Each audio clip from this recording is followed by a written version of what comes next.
ಕೂದಲಿನ ಬೆಳವಣಿಗೆ. ಎಲ್ಲರಿಗೂ ತಮ್ಮ ಕೂದಲು ಕಪ್ಪಾಗಿರಬೇಕು, ಸದೃಢವಾಗಿರಬೇಕು ಎಂಬ ಆಸೆ ಇರುತ್ತದೆ. ಕೂದಲನ್ನು ಅತಿಯಾಗಿ ತೊಳೆಯುವುದರಿಂದ ನೆತ್ತಿ ಮತ್ತು ಕೂದಲು ಒಣಗುವುದು, ನೈಸರ್ಗಿಕವಾಗಿ ಇರುವ ತೈಲದ ಅಂಶವು ಕಡಿಮೆಯಾಗುವುದು. ಹೆಚ್ಚಾಗಿ ತಲೆಯನ್ನು ದಿನಕ್ಕೆ 2 ಬಾರಿಯಾದರೂ ಸ್ವಚ್ಛವಾಗಿ ಬಾಚುವುದರಿಂದ ಕೂದಲು ಶಕ್ತಿಯುತವಾಗುವುದು.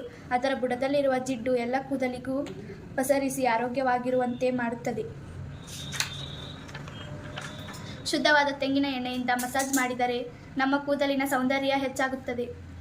ಕರಿದ ತಿಂಡಿ, ಕೊಬ್ಬಿರುವ ಪದಾರ್ಥ, ಚಾಕ್ಲೇಟ್ಗಳನ್ನು ತಿನ್ನುವುದರಿಂದ ಕಡಿಮೆ ಮಾಡಬೇಕು. ಕೂದಲನ್ನು ತಪ್ಪದೆ ದಿನಕ್ಕೆ 2 ಬಾರಿ ಬಾಚಿಕೊಳ್ಳಬೇಕು. ವಾರಕ್ಕೊಮ್ಮೆ ಬಿಸಿಯಾಗಿರುವ ಹರಳೆಣ್ಣೆ ಅಥವಾ ಕೊಬ್ಬರಿ ಎಣ್ಣೆಯನ್ನು ತಲೆಗೆ ಹಚ್ಚಿ ಸ್ನಾನ ಮಾಡಬೇಕು. ಕೂದಲಿಗೆ ಬಿಗಿಯಾಗಿ ರಬ್ಬರ್ ಬ್ಯಾಂಡ್ ಹಾಕುವುದನ್ನು ಬಿಡಬೇಕು. ಪ್ರತಿದಿನ ತಲೆಗೆ ಎಣ್ಣೆ ಹಚ್ಚಬಾರದು. ಎಲೋವೆರಾ ಹಚ್ಚುವುದರಿಂದ ಕೂದಲು ಹೊಳೆಯುತ್ತವೆ ಮತ್ತು ತಲೆಯ ಹೊಟ್ಟು ಹೋಗುತ್ತದೆ. ಧನ್ಯವಾದಗಳು.